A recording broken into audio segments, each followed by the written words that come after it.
Here's 6 hours of provocative Air Force audio tapes have been cataloged and condensed. So now the public can finally hear for themselves what happened when a UFO appeared over one of America's largest military bases. Carla Wohl reports. Edwards Air Force Base is one of the largest aircraft test centers in the world. The people who work here know the difference between an experimental aircraft and a meteor. But in 1965, they couldn't figure this one out. I understand you got some UFOs. Roger. Whereabouts are they? Edwards and Victorville area. Key excerpts from the declassified tapes have been organized into an audio documentary. I spoke with Sam Sherman, the documentary producer. Why did you decide to do something with them? I felt the public should know something about it. It's a subject that has been ridiculed for many years. It was a daunting task to make sense out of hours of tape from dozens of different sources. I took all the significant pieces of the conversations from phone patches and ground-to-air radio, base-to-base communication, and put them all together so it was like a dramatic program. Sherman took 8 months to assemble the collection of tapes into a concise and comprehensible account of the Edwards UFO incident. I was stunned to find out that a squadron of 12 UFOs was over Edwards and that there was an alert status and that 5 other bases were involved and NORAD was involved. It shocked me. This is the tower at Edwards. We have an object now. Open the seal. I can make out red and white flashing light. The air traffic controller on duty that night has agreed to speak publicly about the UFO incident for the first time in 3 decades. That interview on an upcoming edition of Sightings. Flap that's been ongoing since 1994. Brilliant spherical UFOs are appearing with uncanny regularity over northeastern Brazil. We sent a Sightings team to investigate this newly discovered UFO hotspot.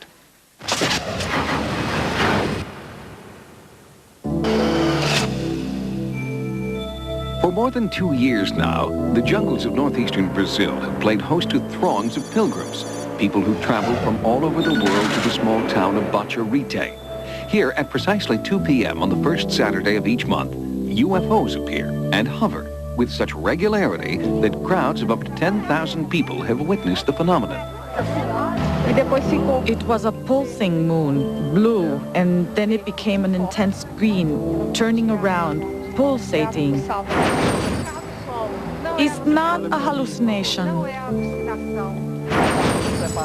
Those of us who were prepared with still and video cameras verified that there indeed were unidentified disc-shaped flying objects in the sky. That is, flying saucers. Immediately we aimed the still cameras, pointing them in that direction, and we documented the presence of 6 flying saucers. Reginaldo Atayive is head of CPU, one of Brazil's oldest and most respected paranormal research organizations. Since 1994, CPU has gathered an impressive gallery of UFO photographs, as well as collateral data about strange physical effects generated by the monthly visitations.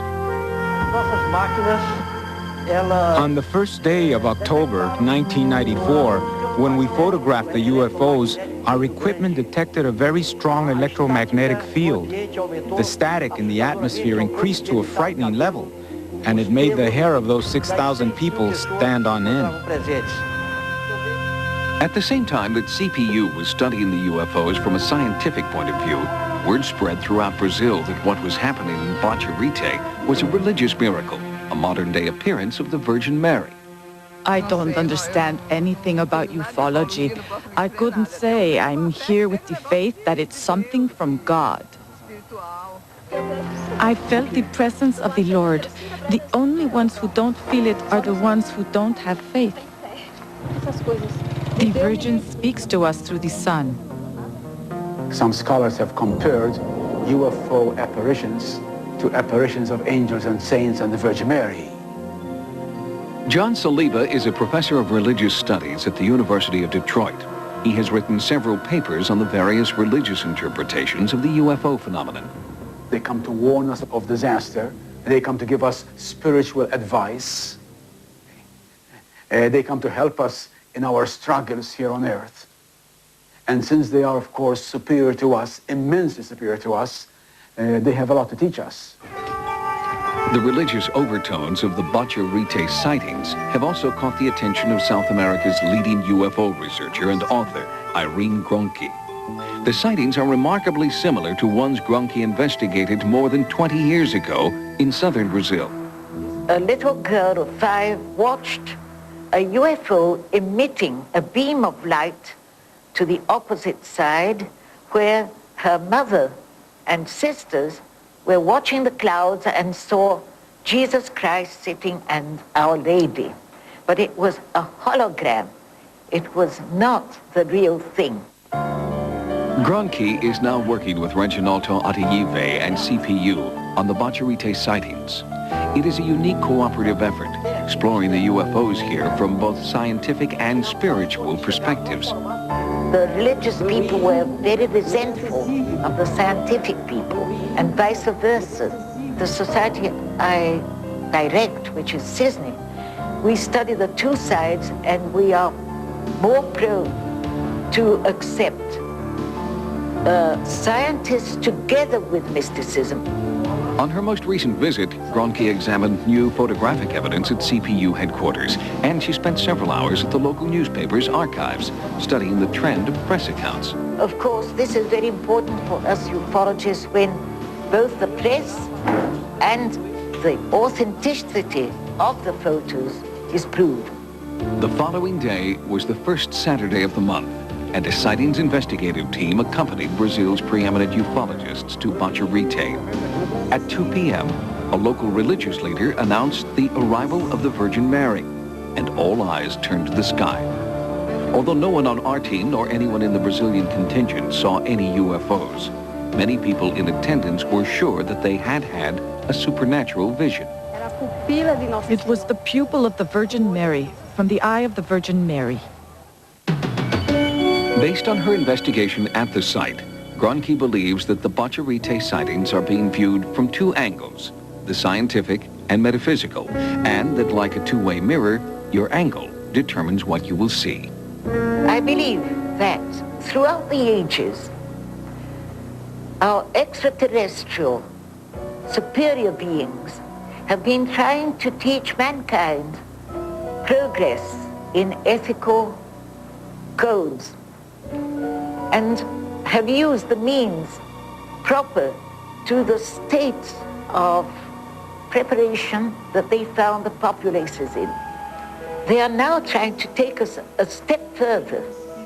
That is why it's so important that Ataide photographed what was seen in the clouds, which was not an image of Jesus Christ or our Virgin Mary, but really UFOs. Gronke believes she understands why most people at Boccia are seeing Christian symbols and not extraterrestrial beings or spacecraft. The reaction of the people, of the crowds that were present, was that of fervent Catholics who see these things in the church and believe they see Our Lady.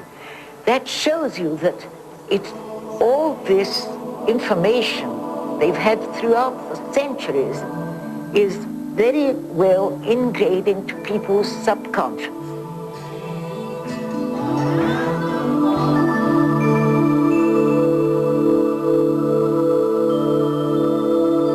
Nearly 81, Irene Gronke hopes that she will live long enough to fulfill a childhood dream that haunts her to this day, to make contact with the extraterrestrials who've hovered so close, but so far have chosen not to land. Next. Structure by a Bigfoot investigative team in rural Ohio.